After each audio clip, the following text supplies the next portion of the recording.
सभी को नमस्ते बच्चों। आज हम कक्षा 9वीं का मणिका पाठ्य पुस्तक का द्वितीय पाठ पाथेयम, इस पाठ को पढ़कर इसका अर्थ समझने का प्रयास करते हैं।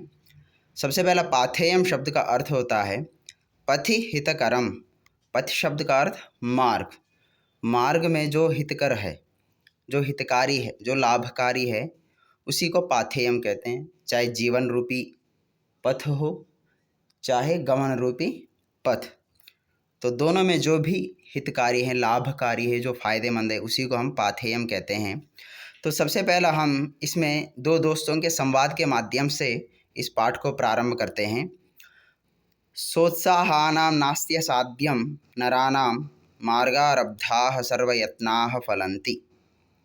सोत्साहानां, उत्साह सहित जो लोग हैं, मनुष्य हैं, उनके लिए असाध्य नामक कुछ भी चीज़ नहीं है।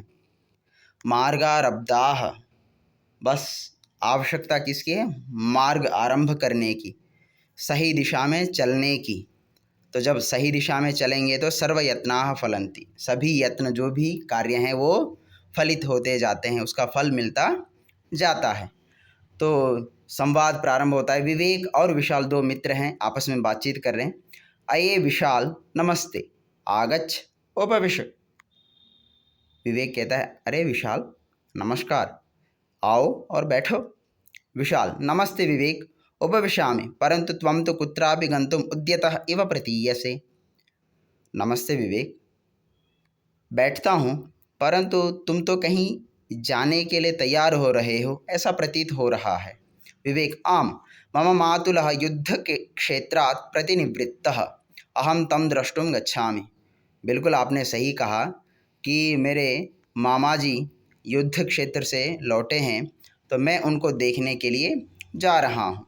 विशाल, अहो धन्यः तव मातुलः, यः एवं देश सेवायां संलग्नः, अत्र स्यूते किमेतत् नयसि। अरे धन्य है तुम्हारे मामा जी, जो देश की सेवा में संलग्न है, लगे हुए हैं। और इस थैले में क्या है जो लेके जा रहे हो? विवेकः, स्यूते पाथेयमस्ति, थैले में पाथेय है। विशालः, पाथेयम किं भवति, पाथेय क्या होता है? विवेक विहास्य, हंसकर, शृणु, पथि हितकरं पाथेयं भवति, अतः स्यूते कानिचित् फलानि अथ च ज्ञानवर्धनाय द्वित्राणि पुस्तकानि अपि सन्ति। हंसकर कहता है, सुनो, पथि हितकरम, जो मार्ग में हितकारी है, वही पाथेय होता है। और इस थैले में कुछ फल है जो मार्ग में यदि भूख लगे तो खाने के लिए, और ज्ञानवर्धनाय, और ज्ञान बढ़ाने के लिए 2-3 पुस्तकें भी हैं। और विशालः, इदानीं ज्ञातम् अतएव अस्माकं मणिका पाठ्यपुस्तके पाथेयम् इति पाठे सुभाषितानि सन्ति। अब मैं जाना, इसलिए तो हमारा जो मणिका पाठ्य पुस्तक है उसमें पाथेयम, इस पाठ में सुभाषित हैं। विवेकः, ननु सुभाषितानि एव अस्माकं जीवने मार्गदर्शनं कुर्वन्ति। निश्चित ही सुभाषित ही हमारे जीवन में मार्गदर्शन करते हैं। विशालः, शुभाय भवतु ते पाथेयम, और जो तुम्हारे पास जो पाथेय है वह शुभ के लिए हो, आपका कल्याणकारी हो उस पाथेय से। तो अब पढ़ते हैं बच्चों श्लोक, सुभाषित। सर्वप्रथम, पृथिव्यां त्रीणि रत्नानि जलमन्नं सुभाषितं, मूढ़ैः पाषाणखण्डेषु रत्नसंज्ञा विधीयते। अर्थात पृथ्वी पर 3 रत्न हैं, जलम, अन्नम, सुभाषितम। मूढ़ैः पाषाण खंडेषु, परंतु मूर्खों के द्वारा पाषाण खंड, पाषाण का मतलब पत्थर, खंड माने टुकड़ा, पत्थर के टुकड़ों में रत्न की संज्ञा दी जाती है मूर्खों के द्वारा। मूर्ख लोग पत्थरों को ही रत्न कहते हैं, परंतु विद्वान लोग जल, अन्न और सुभाषित को रत्न कहते हैं, क्योंकि इसके बिना मनुष्य का जीवन चलना असंभव है। इसलिए जो मनुष्य जीवन जीने के लिए जो भी आवश्यक पदार्थ हैं, उन्हीं को विद्वानों ने रत्न कहा है। अब दूसरा श्लोक है, कल्पद्रुमः कल्पितमेव सूते सा कामधुक्कामितमेव दोग्धि चिन्तामणिश्चिन्तितमेव दत्ते सतां हि संगः सकलं प्रसूते। अब कहते हैं कल्पद्रुमः, आपने पुराणों की कहानियाँ सुनी होंगी, उसमें एक समुद्र मंथन का कहानी भी आपने सुना होगा, बहुत प्रसिद्ध है। उसमें उस समुद्र मंथन के समय कुछ चीज़ें निकलती हैं, 14 रत्न आदि, तो उनमें से एक कल्पद्रुम माने कल्पवृक्ष, कामधुक माने कामधेनु, और चिंतामणि मणि, एक चिंतामणि, ये 3 चीज़ें भी उससे उत्पन्न होती हैं। तो कल्पद्रुम के समक्ष यदि आपने कल्पितमेव सूते, यदि कुछ भी आप कल्पना करते हैं तो तुरंत वो आपके सामने प्रस्तुत हो जाता है। सा कामधुक, कामधुक माने वही कामधेनु है जिसके समक्ष आपने कामना की, तुरंत प्रत्यक्ष हो जाता है, आपको प्राप्त हो जाता है। चिंतामणि ही, चिंतामणि एक मणि है जिसके समक्ष आपने यदि कुछ भी चिंतन किया, विचार किया, तो वह तुरंत आपके समक्ष आ जाता है, आपको प्राप्त होता है। परंतु सताम ही संगः सकलम प्रसूते, परंतु सताम माने सज्जनों की संगति जो है, सकल सब कुछ आपको प्रदान करती है। तो इसलिए हमेशा याद रखना आपने कि सज्जनों की ही संगति करें, अच्छे लोगों के साथ रहे, जिससे आपका जीवन हमेशा अच्छाई के मार्ग पर चलता रहे।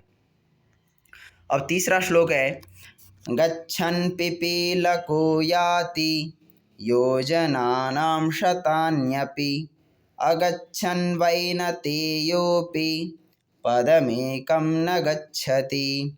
अर्थात इस दुनिया में सबसे तेज यदि कोई उड़ने वाली पक्षी है तो वो है गरुड़, और धीरे धीरे चलने वाला यदि कोई प्राणी है प्रायशः जो दिखाई देने वाला वो है चींटी। तो इन दोनों को यहाँ पर इन दोनों की तुलना के माध्यम से आपको कुछ सीख देने का प्रयास किया है। गच्छन् पिपीलिका, यदि चलता हुआ चींटा, याति चला जाता है, योजनानां शतान्यपि माने 100 योजनों तक भी यदि चींटा धीरे धीरे चलना प्रारंभ करे तो 100 योजनों तक भी चल सकता है, जा सकता है। परंतु अगच्छन् वैनतेयः, परंतु न चलता हुआ, वैनते माने गरुड़, पदम एकम न गच्छति, एक पग भी आगे नहीं बढ़ सकता। जो सबसे तेज उड़ने वाला पक्षी भी यदि एक पग भी अपने पंखों को फैलाकर यदि नहीं उड़ा तो वो एक पग भी आगे नहीं बढ़ सकता। परंतु चींटा जो एक छोटा सा प्राणी है, यदि वो चलना प्रारंभ करे धीरे धीरे ही तो काफ़ी योजनाओं तक भी चल पाता है। तो इसलिए हमें अपने लक्ष्य की ओर बढ़ना है तो प्रारंभ तो कहीं ना कहीं से करना होगा। लक्ष्य प्राप्ति में अपना मार्ग चुनना होगा और उस पर चलना भी हमें ही पड़ेगा। अब चौथा, शोको नाशयते धैर्यं शोको नाशयते श्रुतं शोको नाशयते सर्वं नास्ति शोकसमो रिपुः। अर्थात शोको नाशयते धैर्यम, जो आपके अंदर धैर्यता है उसको शोक समाप्त कर देता है, नष्ट कर देता है। शोको नाशयते श्रुतम, और शोक आपके अंदर जो श्रुतम शब्द का जो सुने हुए हैं, पढ़े हुए हैं, जो शास्त्रों की बातें हैं उनको भी समाप्त कर देता है। शोको नाशयते सर्वम, तो इसलिए फिर कहा शोक सब कुछ आपके जीवन से समाप्त कर सकता है। तो नास्ति शोक समो रिपुः, अंतिम में कहा इसलिए शोक के समान इस दुनिया में कोई भी शत्रु नहीं है।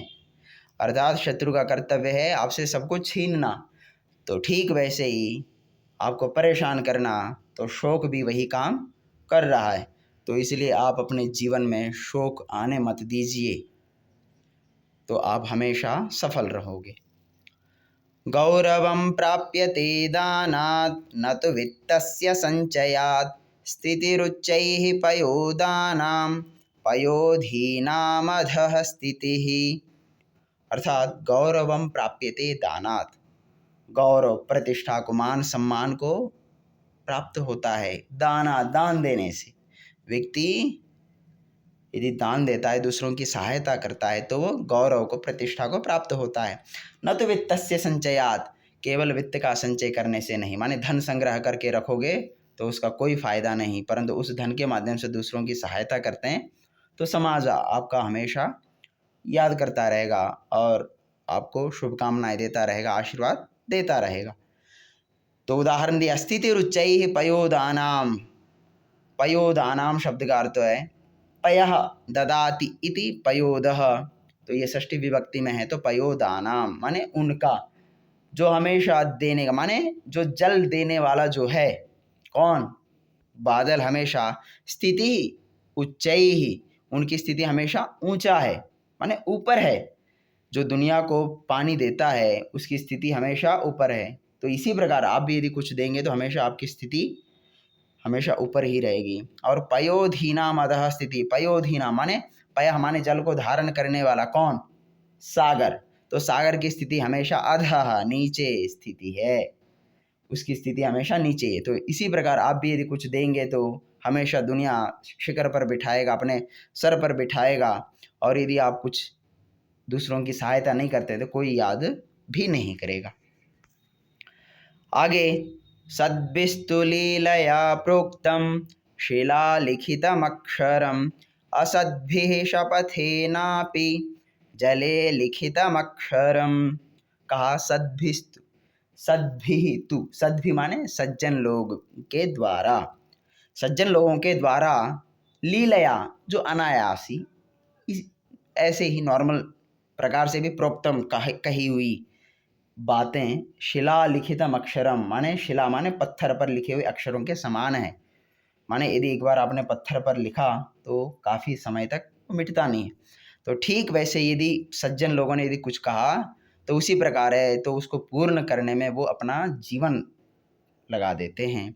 असद्भिः शपथेनापि, परंतु जो दुष्ट व्यक्ति है, धूर्त व्यक्ति होता है, वह शपथ पूर्वक, शपथ माने सभी के समक्ष कही हुई बात भी, जले लिखितम अक्षरम, जल में लिखा हुआ अक्षर के समान ही है उनकी शपथ।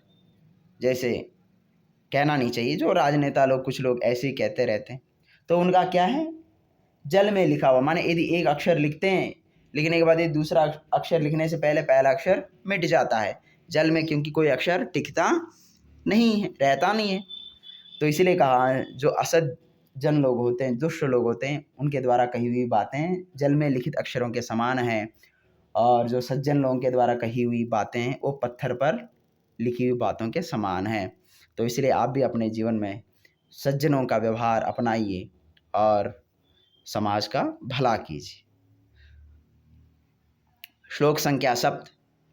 भवन्ति नम्रास्तरवः फलोद्गमैः नवाम्बुभिर्भूरिविलम्बिनो घनाः अनुद्यता सत्पुरुषा समृद्धिभिः स्वभाव एवैष परोपकारिणाम्। अर्थात भवन्ति नम्राः, भवन्ति होते नम्र माने विनम्र, क्या? तरवः पेड़, फलोद्गमय फलों से युक्त, माने फलों से युक्त जो पेड़ होते हैं वो हमेशा झुके होते हैं, विनम्र होते हैं। नवाम्बुभिर भूरि विलंबिनो घनाः, नव अम्बुभिः, नव माने नवीन, अम्बु माने जल से, युक्त जो बादल हैं वे भी बहुत नीचे आ जाते हैं, भूमि के पास आते हैं।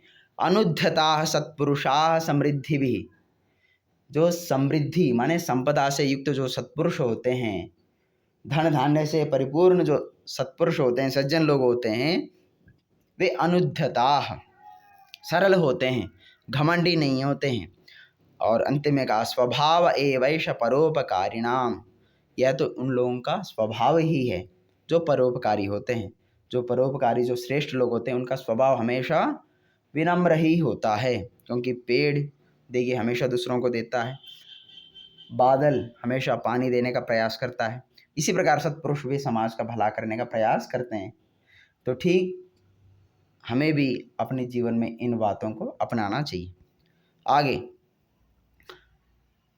काष्ठादग्निर्जायते मथ्यमानात् भूमिस्थोऽयं खन्यमाना ददाति सोत्साहानां नास्त्यसाध्यं नराणां मार्गारब्धाः सर्वयत्ना फलन्ति।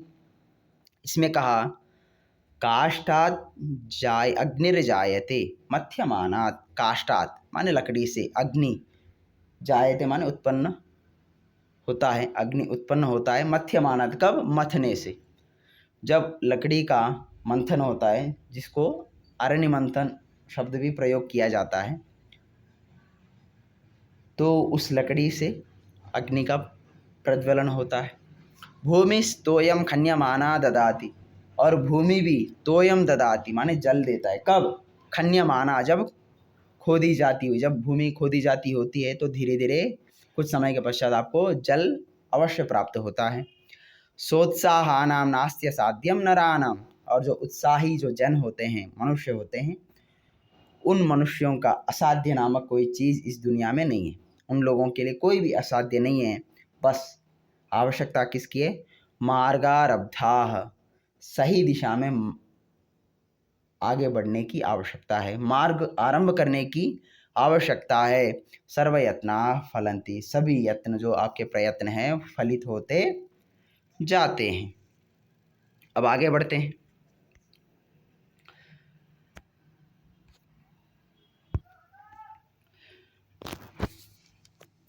वयमिह परितुष्टा वल्कलैस्त्वं दुकूलैः, सम इह परितोषो निर्विशेषो विशेषः, स तु भवति दरिद्रो यस्य तृष्णा विशाला, मनसि च परितुष्टे कोऽर्थवान् को दरिद्रः। तो यहाँ पर एक सन्यासी राजा से कहते हैं, वयम इह परितुष्टाः, वयम माने हम सब, इह माने यहाँ पर परितुष्टा, हर प्रकार से संतुष्ट हैं। किनसे, वल्कलैः, वल्कल शब्द का अर्थ होता है पेड़ों के छाल से बने हुए वस्त्र।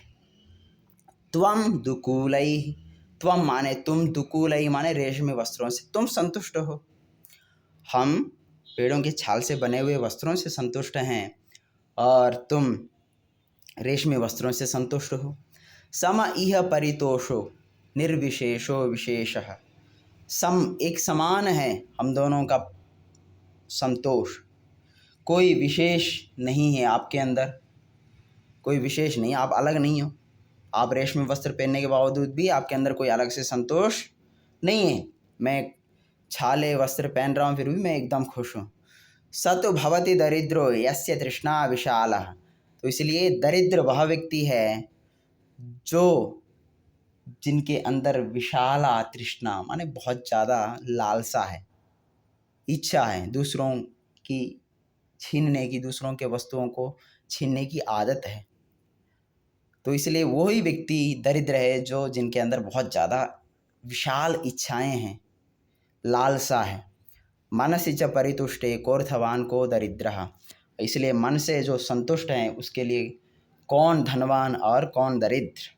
तो इसलिए हमें भी हमेशा जो वस्तु हमारे पास है उससे संतुष्ट रहना चाहिए, दूसरों के वस्तुओं पर लालसा इत्यादि नहीं करना चाहिए, अन्यथा हमेशा हम परेशानी में रहेंगे, कोई फायदा नहीं होगा। ऐश्वर्यस्य विभूषणं सुजनता, शौर्यस्य वाक् संयमो, ज्ञानस्योपशमः कुलस्य विनयो, वित्तस्य पात्रे व्ययः, अक्रोधस्तपसः क्षमा बलवतां, धर्मस्य निर्व्याजता, सर्वेषामपि सर्वकारणमिदं, शीलं परं भूषणम्, शीलं परं भूषणम्। अब देखते हैं, ऐश्वर्यस्य विभूषणं सुजनता, ऐश्वर्य का आभूषण, विभूषण माने विशेष आभूषण, क्या है, सुजनता, सुजनता माने सज्जनता। ऐश्वर्य का आभूषण क्या है, सज्जनता है। यदि आपके अंदर बहुत सारा पैसा है, धन संपत्ति है, परंतु आपके अंदर सज्जन प्रवृत्ति नहीं है, तो वो सारा का सारा धन ऐश्वर्य आदि बेकार है। तो इसलिए कहा आपके अंदर सज्जनता है तभी उस आभूषण का फायदा है, उस ऐश्वर्य का फायदा है। फिर कहा शौर्यस्य वाक् संयमः, शौर्य माने शूरता यदि आपके अंदर है, उसका आभूषण क्या है? वाक् संयमः, वाणी पर संयम। यदि वाणी पर नियंत्रण नहीं है तो आपके अंदर जो शूरता है उसका कोई फायदा नहीं, व्यर्थ है। तो शूरता ताकत किसी काम का नहीं है। तो इसलिए वाणी पर कंट्रोल करना ही सबसे बड़ी शूरता है, शौर्य की पहचान है। फिर कहा ज्ञानस्य उपशमः, ज्ञान का आभूषण क्या है? उपशम माने शांति। यदि ज्ञानवान है परंतु आपके जीवन में शांति नहीं है तो उस ज्ञान का कोई फायदा नहीं। तो इसलिए शांति ही उस ज्ञान का आभूषण है। कुलस्य विनयः, कुल परिवार है तो उसका आभूषण क्या है? विनय, विनम्रता, सरलता। और वित्तस्य पात्रे व्ययः, वित्तस्य धन का आभूषण क्या है? पात्रे व्ययः, सत्पात्र में खर्च करना, व्यय करना, सही व्यक्ति को देना। अक्रोधस्तपसः, अक्रोध तपस्या का आभूषण है। यदि आप तपस्वी हैं, आपके अंदर तपस्या का गुण है, परंतु यदि आप क्रोधी हैं तो उस तपस्या का कोई फायदा नहीं है। तो इसलिए तपस्या का आभूषण है अक्रोध, क्रोध न करना। क्षमा बलवताम, जो बलवान लोग हैं उनका आभूषण है क्षमा, क्षमा करने का गुण ही बलवानों का आभूषण है। धर्मस्य निर्व्याजता, धर्म का आभूषण है छल कपट से रहित, छल नहीं करना, वही धर्म का आभूषण है। और फिर कहा सर्वेषाम अपि सर्व कारणमिदम, और जितने भी आभूषण यहाँ पर बताए हैं उन सभी आभूषणों का सर्व कारण, सभी में श्रेष्ठ कारण है शीलम परम भूषणम। शील ही, स्वभाव ही सबसे बड़ा आभूषण है, सही आचरण ही सबसे बड़ा आभूषण है। तो बच्चों, यह पाठ मुझे लगता है समझ में आया होगा। तो यह वीडियो पसंद आए तो लाइक, कमेंट्स, शेयर करें और इस चैनल को सब्सक्राइब ज़रूर करें। धन्यवाद।